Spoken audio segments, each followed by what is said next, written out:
Hello, I'm Tamara Haddad. And I'm Christoph Meyer.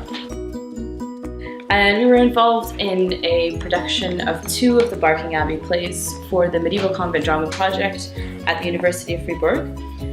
Today we're going to show you a demonstration of a costume that we used for the Celebrant priest, who also doubles as Christ in the play, and we'll just talk through some of the different vestments and what their purpose is. So the first item of clothing is the black cassock, and this is a modern reader's cassock, so the shape of it in terms of the collar and the buttons is slightly different than you would get in the period, but the general shape that you get here is what we're going for, so we use that as the base layer.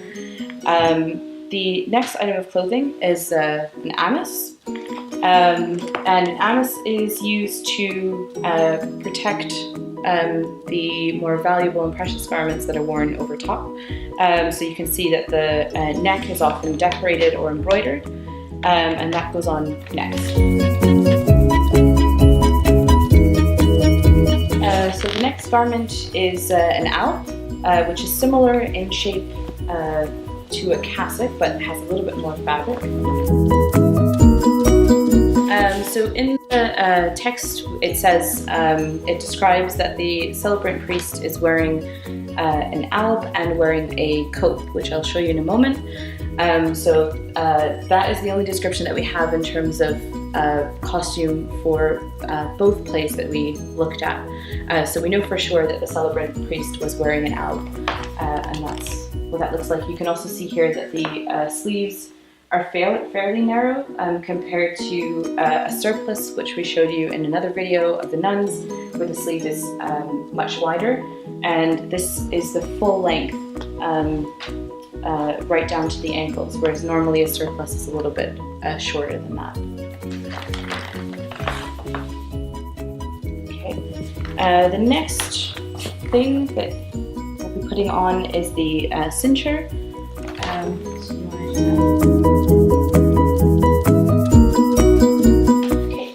the stole. So you can see that the cincture is used to keep the stole in place, and the celebrant priest wears the stole crossed at the chest rather than sitting down. This particular stole is gold and white, so that it reflects the colors of the liturgical season, which is Easter. And you can see that although it has some decoration on it, normally a stole that is from this period wouldn't have a huge amount of decoration, and the main decoration would just be the tassels along the bottom.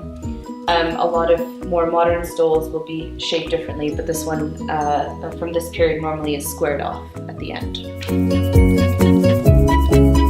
So this last item of clothing is a cope. And we, in the description from the text, we don't actually know what color the cope was that was worn by the celebrant priest. It could have been gold and white to fit with the liturgical season, but we decided to go with red because there is evidence in other contemporary pieces, in other contemporary Visitatio examples, where the celebrant priest is wearing red to symbolize the color of Christ. So we decided to choose red in this instance because the celebrant priest, when you go from the Elevatio play into the Visitatio, becomes the Christ character. And so the red also distinguishes the celebrant priest from the other priests who are part of the procession, who perhaps were wearing copes that fit with the color of their liturgical season. The last thing. So this last item is what's called a humeral veil. And this is worn by the celebrant priest when he removes the monstrance, which is a vessel that holds the consecrated Eucharist in it, and the consecrated host is carried by the celebrant priest using the humeral veil so that his hands don't touch the monstrance itself. and the monstrance is picked up by the Celebrant priest, shown to the congregants or to the audience, and then he processes out to the chapel. So these are the different items of clothing that are worn that we showed in the production that we did. Thank you for watching.